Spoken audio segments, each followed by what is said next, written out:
Ia seorang ilmuwan dan insinyur yang dikenal sebagai tokoh kunci dalam perkembangan teknologi komunikasi nirkabel. Keberhasilannya mengirimkan sinyal nirkabel melintasi Samudra Atlantik menjadi era baru dalam komunikasi global. Penemuan ini tidak hanya mengubah cara kita berkomunikasi, tetapi juga memainkan peranan penting dalam navigasi. Prestasi luar biasa ini membuatnya meraih Nobel Fisika dan terus mengilhami perkembangan teknologi komunikasi modern hingga hari ini.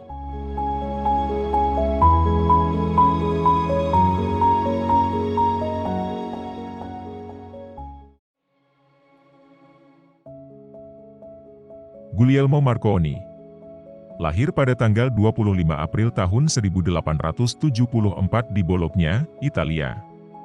Ayahnya adalah seorang pemilik tanah yang kaya, dan ibunya adalah anggota keluarga Jameson dari pembuat minuman keras di Irlandia. Marconi mendapatkan pendidikan dari guru pribadi dan di Institut Teknik Livorno serta Universitas Bologna. Pada tahun 1894, Marconi tertarik dengan penemuan gelombang tak terlihat oleh fisikawan Jerman, Heinrich Rudolf Hertz, yang dihasilkan oleh interaksi elektromagnetik. Marconi mulai membangun peralatan pembangkit gelombang sendiri di tanah keluarganya, dan berhasil mengirimkan sinyal ke lokasi yang berjarak 1 mil. Meskipun begitu, Marconi gagal menarik minat pemerintah Italia dalam pekerjaannya. Lalu Marconi memutuskan mencoba peruntungannya di London, Inggris. Pada tahun 1896, Marconi yang berusia 22 tahun dan ibunya tiba di Inggris, dan dengan cepat menemukan dukungan dari para investor yang tertarik, termasuk kantor pos Inggris. Dalam waktu 1 tahun, Marconi sudah dapat melakukan siaran sampai jarak 12 mil dan mengajukan paten pertamanya. Setahun kemudian, ia mendirikan stasiun nirkabel di Isle of Wight yang memungkinkan Ratu Victoria mengirim pesan kepada putranya, Pangeran Edward, yang berada di kapal kerajaan. Pada tahun 1899, sinyal Marconi telah mampu menyeberangi Selat Inggris yang berjarak 40 km. Pada tahun yang sama, Marconi diundang ke Amerika Serikat, di mana ia mendapatkan perhatian dengan menawarkan liputan nirkabel pada perlombaan kapal layar America Cup di lepas pantai New Jersey.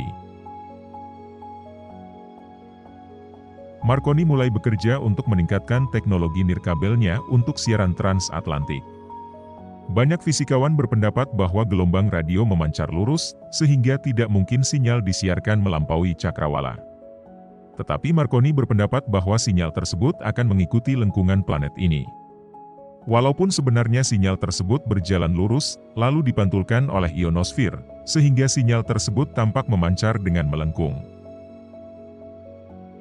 Setelah percobaannya gagal untuk mengirim sinyal dari Inggris ke Massachusetts yang berjarak 5.000 km, Marconi memutuskan untuk mencoba jarak yang lebih pendek, yakni dari Cornwall ke Newfoundland yang berjarak 3.400 km. Hasilnya, sinyal radio yang dipancarkan dari Cornwall sangat kuat.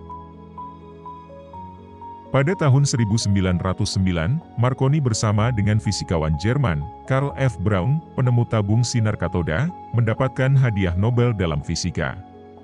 Namun penghargaan Marconi tidak lepas dari kontroversi.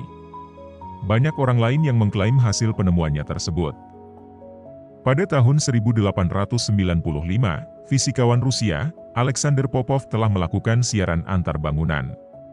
Sementara itu di India, Jagdish Chandra Bose menggunakan gelombang radio untuk membunyikan bel yang memicu ledakan.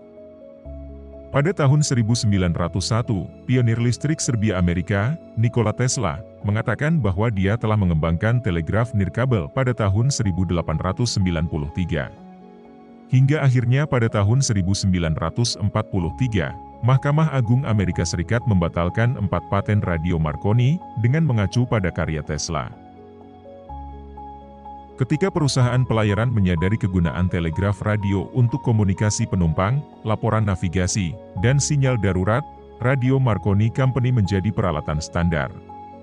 Bahkan saat kapal Titanic menabrak gunung es pada tanggal 14 April 1912, operator Marconi berhasil memanggil kapal Carpathia ke lokasi kejadian untuk menjemput 700 korban yang selamat. Setelah sukses, Marconi kembali ke Italia dan menjadi pendukung Benito Mussolini. Hingga pada tanggal 20 Juli tahun 1937 dalam usia 63 tahun, Marconi meninggal akibat serangan jantung di Roma.